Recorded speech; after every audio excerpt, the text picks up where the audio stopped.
Bukan cuma Jakarta yang terancam tenggelam, 5 daerah di Jawa Barat ini berpotensi jadi lautan. Sekitar 90% wilayah Jakarta diprediksi oleh para ahli akan tenggelam pada tahun 2050 akibat penurunan muka tanah dan air laut yang semakin tinggi. Seperti diketahui saat ini di Jakarta Utara telah dilanda banjir rob akibat air laut yang pasang. Bahkan di beberapa titik permukaan air laut sudah meluap melewati tanggul beton di pesisir. Pada tanggul lainnya, air laut juga sudah berembes perlahan masuk ke daratan dipicu gelombang tinggi yang terjadi bulan Desember ini. Akibatnya sejumlah pemukiman dan ruas jalan di Jakarta Utara beberapa kali harus terendam oleh air laut. Ternyata bukan cuma Jakarta yang diprediksi akan menghilang dari peta, sejumlah daerah di pesisir utara Jawa Barat berpotensi mengalami nasib serupa, seperti Kecamatan Tarumajaya dan Kecamatan Muara Gembong yang berada di Kabupaten Bekasi yang terancam jadi lautan. Berdasarkan peta sebaran Climate Central, sejumlah fasilitas publik seperti sekolah, kantor desa hingga Polsek Muara Gembong yang masuk wilayah pesisir di Kabupaten Bekasi diprediksi menghilang pada tahun 2030.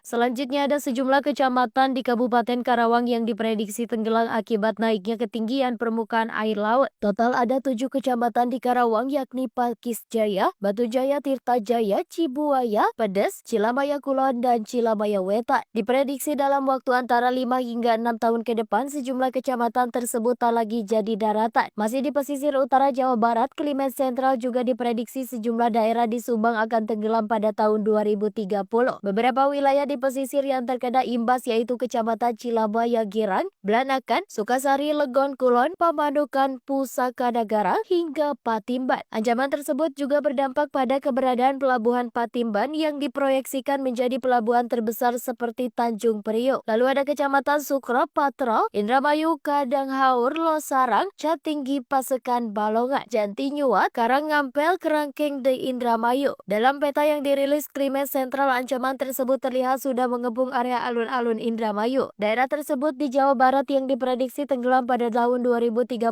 adalah Kabupaten Cirebon. Di antaranya di Kecamatan Kapetakan, Gunung Jati, Mundo, Astana Japura, Pangenan, Gebang, hingga Kecamatan Losari yang berbatasan Jawa Tengah. Selain itu, provinsi yang dulu merupakan wilayah Jawa Barat yakni Banten, beberapa daerah di pesisir utaranya juga diprediksi mengalami nasib serupa, seperti di Kabupaten Serang hingga Kabupaten Tangerang yang berbatasan dengan Laut Jawa, berpotensi tenggelam dalam kurun waktu sekitar 6 tahun lagi. Hal itu dipicu oleh abrasi yang sangat parah sehingga daratan semakin tergerus dan air laut mendekat ke wilayah pemukiman. Prediksi ini bukan sekedar isapan jempol karena tanda-tanda tersebut sudah terlihat di sejumlah daerah yang perlahan tenggelam air laut.